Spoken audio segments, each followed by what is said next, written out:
नमस्कार दोस्तों।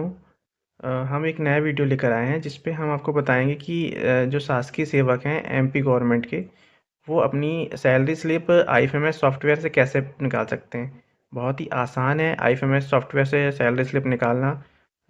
हम कर्मचारी जो दूसरों पर डिपेंड होते हैं, अगर हम एक बार इसे सीख जाएं तो ये हमारे लिए बहुत ही आसान होगा कि हम बिल्कुल अपनी आईडी खोल के पे स्लिप हम तुरंत डाउनलोड कर सकते हैं।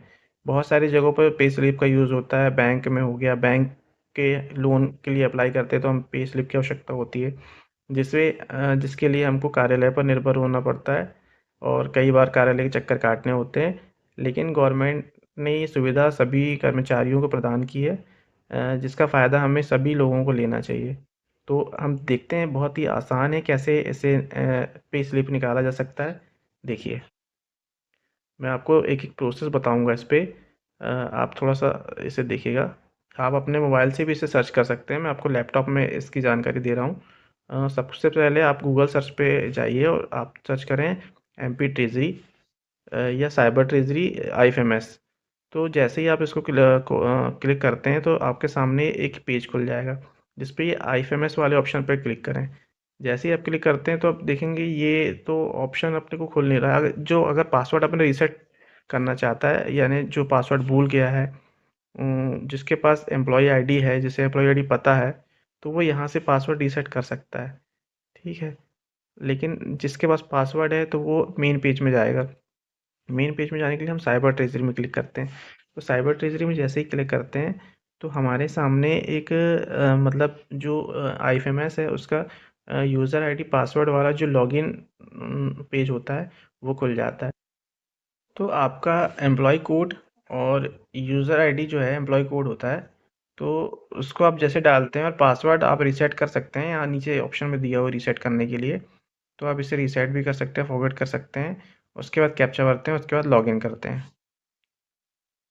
जैसे ही आप इसे लॉगिन करते हैं तो आपके सामने ये ऑप्शन खुल जाता है, आपकी आईडी खुल जाती है।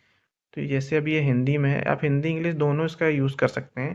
तो मुझे इसकी सेटिंग चेंज करनी पड़ेगी, तो मैं इंग्लिश में यूज़ करना चाहता हूँ, तो मैं इसे इंग्लिश कर देता हूँ।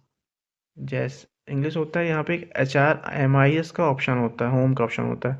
इसमें ESS एम्प्लॉय सेल्फ सर्विस होती है, इस पे आप क्लिक करेंगे। इसमें बहुत सारे मॉड्यूल दिए हुए हैं, लेकिन हमें हमारा सैलरी स्लिप चाहिए।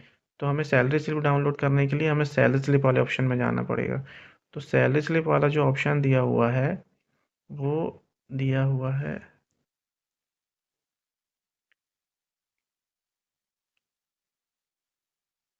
ये एम्प्लॉई पे स्लिप रिपोर्ट। आप एनुअल सैलरी स्टेटमेंट भी निकाल सकते हैं। कई बार हमें इनकम टैक्स की जानकारी के लिए एनुअल सैलरी स्टेटमेंट की आवश्यकता होती है, तो हम यहाँ से भी डाउनलोड कर सकते हैं।